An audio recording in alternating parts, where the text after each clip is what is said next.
It's hard to say how much school cares about Citrus's opinion of him. Those two have a lot going on, but I don't think that's like one of the things that he worries about.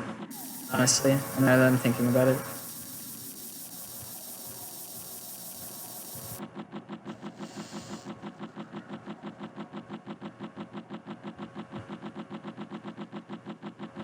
They also asked, in the lovely Sweet Dream collection, who's the candle lady in the piece titled You're Lost in Kyoto?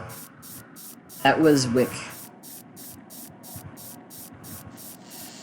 And someone else asked, do you have any favorite background character? I would like to draw them for you. You want to draw them? Well, thanks. I gotta... What counts as a background character and what's a minor character in this case? Because at first, because I want to say Body Pillow, but Body Pillow is more of a minor antagonist now. So Citrus and Spool. They're all stuck in the hotel together. I really want to say Body Pillow.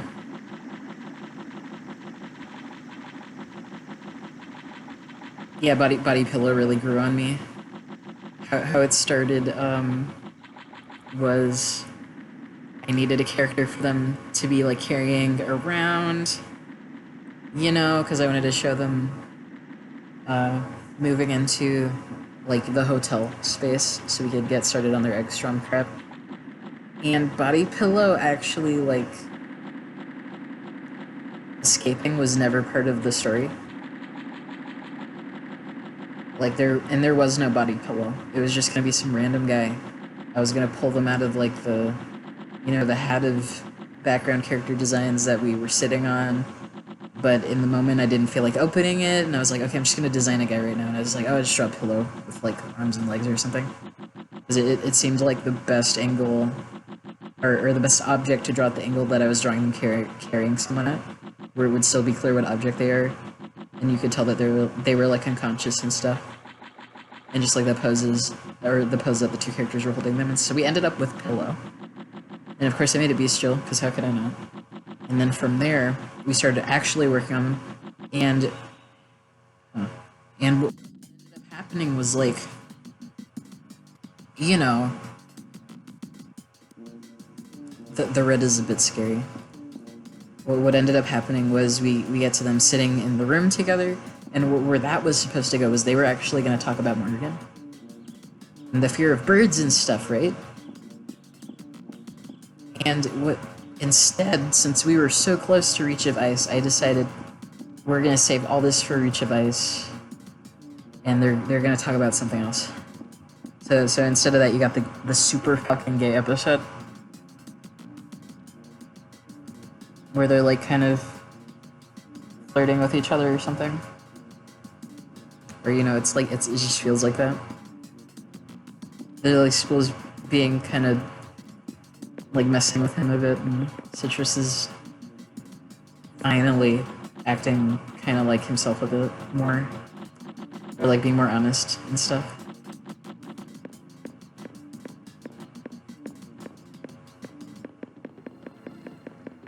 Where he opens up a little bit is what I meant to say. He talks about his fear of birds just for a moment. And then Body Pillow stuck around, and I was like, I'm gonna show them what a faux object can do. So now Body Pillow gets to live a few more episodes, I guess. Will Body Pillow survive? Actually, or die? What do you think? What kind of comic do you think this is?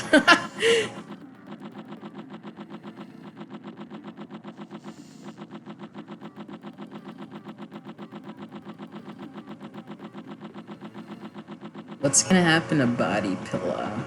I bet you're probably wondering. We'll see.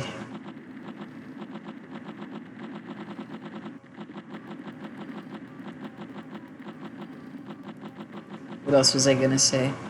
Yeah, I think I guess Body Pillow if I had to choose any character that isn't like a main character but a background character. Just like a guy who shows up and doesn't have any lines or doesn't do anything. That's tough because there's a lot of them and I don't remember any of them. What the hell's in the gallery and stuff? It's hard to recall everyone because I didn't design like half of them at this point. And the ones I'm remembering, they all had lines. Maybe it's the... I liked the Zoo Pal one. Like the paper plate one, who was like a panda. That one was one of my favorites that I made. And of all the ones Space Helm made, I keep giving my favorite ones minor and major character roles, unfortunately. Like, Lava Lamp. I was talking to her and I was like, hey, are you okay with, or like we weren't talking or like working together yet, and originally how we met was like I was like, I need to do some art trades, so I offered art trades like online for a while, and I was like, I'll draw whatever you want, like your character or whatever, if you help me design some characters for my comic, because I don't have time to do it right now. And so a few people they bit, and Space Helm was one of them. And Space Helm designed me some object characters. Like, she didn't know anything about object shows or anything, and I was like, this is just kind of what the whole gist is. It's just like it's an object with limbs that can be like animals or whatever. And I showed some examples. And she's like, oh, that sounds fun, I'll do it. And she was actually really good at it, so I hired her. And one of the first characters she ever designed me, like part of the initial trade, was Lava Lamp, and I was like, when I reached out to her to hire her, it must have been like a year later, because I finally got to the point where I needed to hire someone to do this for me, to make background characters every month. And I reached out to her and I was like, I asked her if she wanted to work for me, but I was also like, and it's okay if like the Lava Lamp character becomes like a minor antagonist, right? And she was like, oh yeah, that's fine.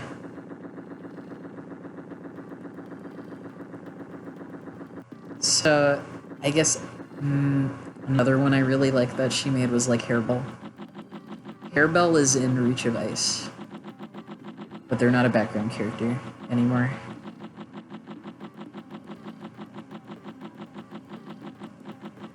When we release the first batch of like concept art for Reach of Ice, you're probably gonna see Hairbell.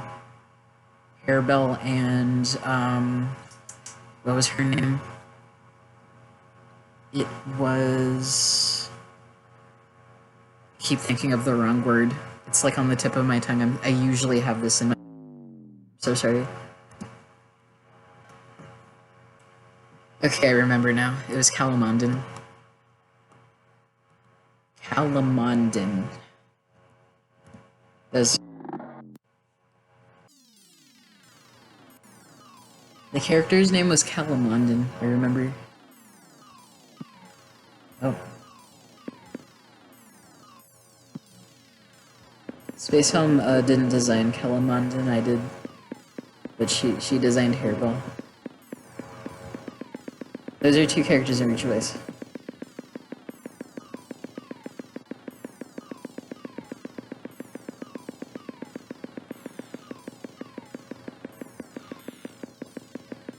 And if you're subbed to the Patreon, those are probably going to be the first characters you get to see. In like the concept art or whatever. And even the previews, probably.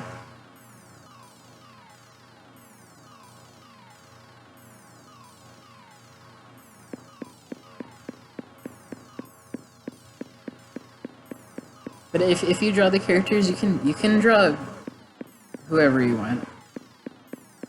I already forgot the point of the question for a bit. I was like, there's even more I want to say about Body Pillow, honestly. How do I say this? So I talked about it very vaguely on Tumblr. Oh no, the big lips. Get the hell away from me.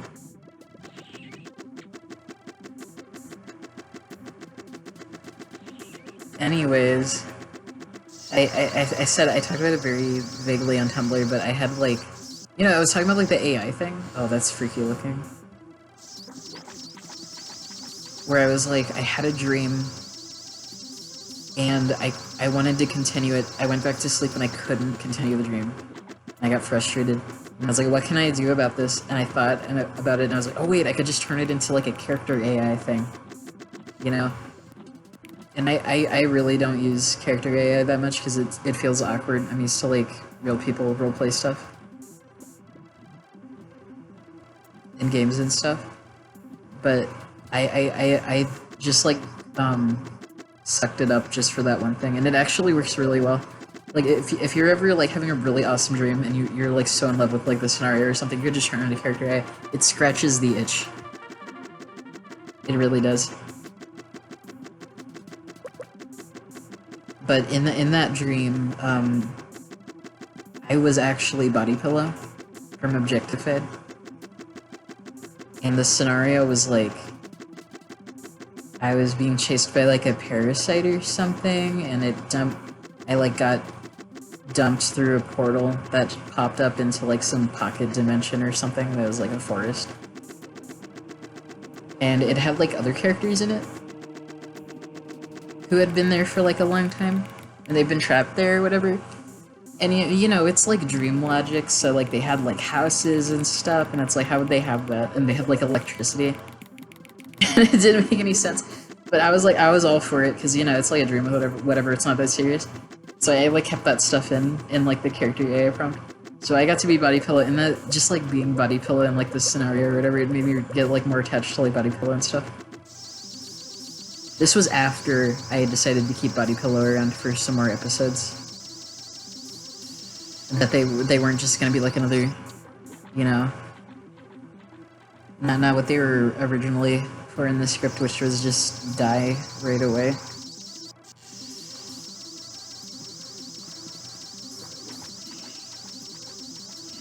Be there to feed Citrus while he talks to Spool. That's what he was originally just for. Now he's a problem.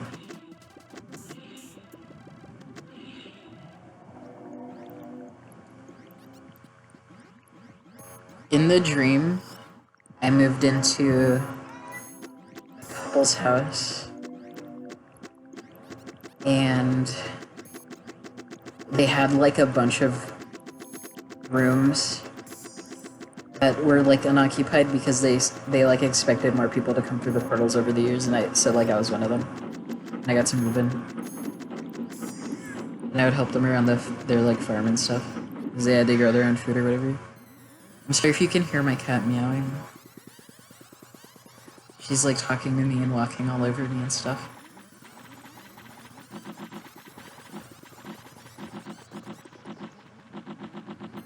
You know, they had like a fridge somehow, and it had ice cream in it somehow, even though milk doesn't exist.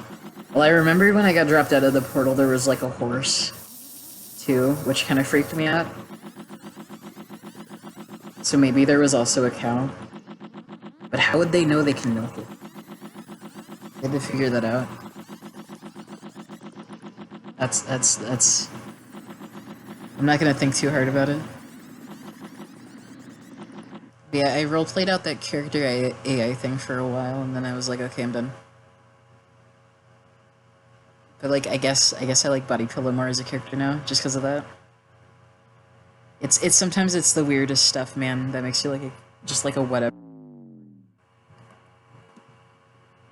Good morning, America.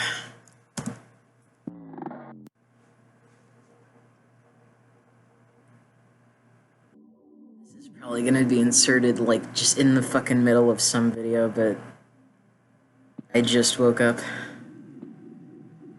Oh, look at this. This is the natural world, but it's like freaky. It's got little smiley faces. I like smiley faces. Let's look at a smiley face. These are some of my favorite textures. No bias whatsoever. No. I did look up a little, because I had like a minute, right, the other day, or I think it was yesterday, about LSD Emulator, just like, freshen up a bit, like my knowledge of it, I guess, of it. I found out, rereading it for like the 10th time, I swear to God, the dream chart that we see after every dream is like, I think it takes points from where you've been during your dream and what you touched and stuff and what you looked at, right? And oh, look at this. It's freaky. And it takes that information and it places you somewhere, and where you get placed determines where you're gonna spawn the next day. So like way at the top, it's like you get put in Happy Town. I guess way at the bottom, I think it was like the Nightmare District, or that makes sense, right? Or something like that. In certain tiles, you can actually spawn in like the void with like the cubes and stuff, and it was interesting.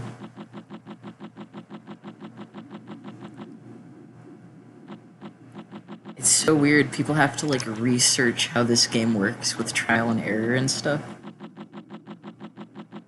I guess because we weren't lucky enough to have like a very technically skilled person super into the game yet, which honestly shocks me. I'm also kind of glad, because I like the mystery.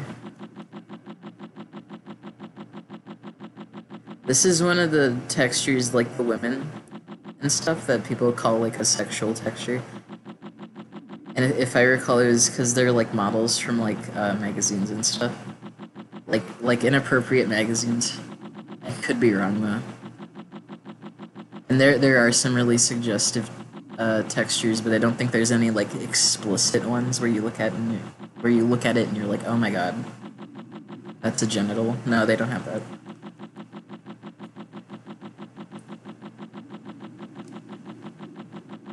Doesn't that guy up there kind of looks like Mr. Clean, right?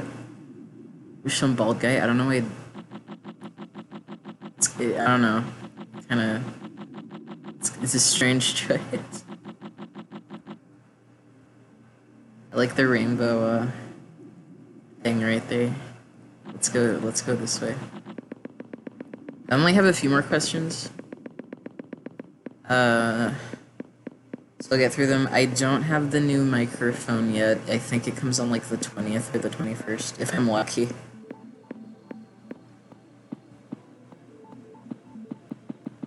So I'm hoping it's not a huge pain in the ass. I always have so much trouble setting up like microphones and headsets and stuff. It's not a headset. It's like a standing microphone or something. I'm gonna clip it to like the laptop tray, I guess, because that's my table. But it should work. It wasn't horribly expensive either. I hate spending money on stuff I'm gonna use like for one thing.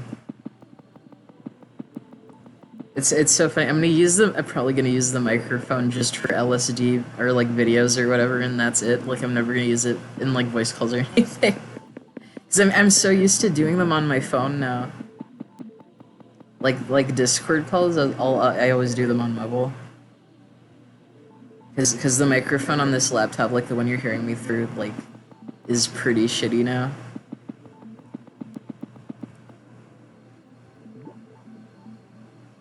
That's awesome, man. Oh, it's gone. I was playing this, and I looked over here this way, exactly right here, and there was a scary big silhouette of something, and I think it was that thing. And I have a clip of it, and it was in a recording I had to like scrap, and I don't know if I still have the recording. I'm gonna throw it away. But it was so freaky. If I still have it, I'll put it in like a video or something. Maybe with like the one where like I broke the game. I think I still have that one. I should still have that one. Unless I deleted that too. No, there's no way. Either way, I saved that, the broken game so I could just go back to it anyways and just show you. But I guess my initial reaction potentially could be gone. So, like, no promises, man. Someone asked, has Painkiller always been an alcoholic, or did they only get into it when the apocalypse started as a coping mechanism? I want to say it started in college. Just like it does for most people. I wanted to sort of show, like, the effects of, like, stress and stuff when you're pursuing a very difficult degree. So, like, medicine, right? Poor Painkiller, they were all on their own. So, I want to think about it from, like, their perspective. So, both your parents had just died. Or, like, well, you lost your second parent, your other one has been dead. You know? And you're on your own. You have like your parents' money. You're trying to handle your parents' money. You were only 18 years old. You have no idea what the fuck you're doing. You sell your mom's store. That probably didn't feel very good, right? Because you want to pursue a degree in medicine because you want to change the world. That's a lot of pressure. You start going to college to get a medical degree. That is insanely difficult, right? They started drinking. I don't know. I feel like most people would. I feel really bad for Painkiller.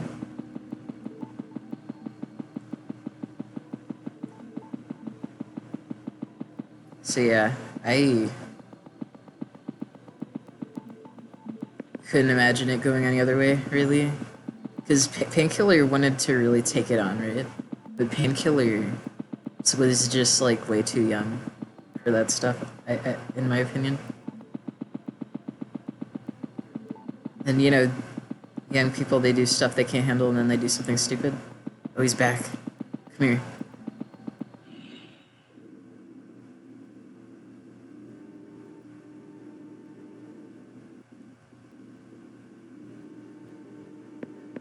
Peacock, but awesome.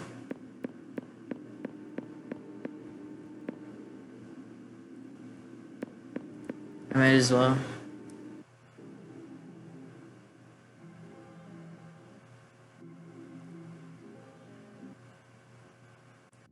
Ooh. Gray fog, but it has clouds, so it's not as scary. It's more like a rainy day now instead of Silent Hill. There are nightmare textures though, look at that. Oh. I think those are called downer textures. So you see, like, on the chart, the red thing at the top, that's, like, where you start in Happy Town, and I think all the way down there is, like... I'm pointing, but you can't see it. What am I doing? Bruh.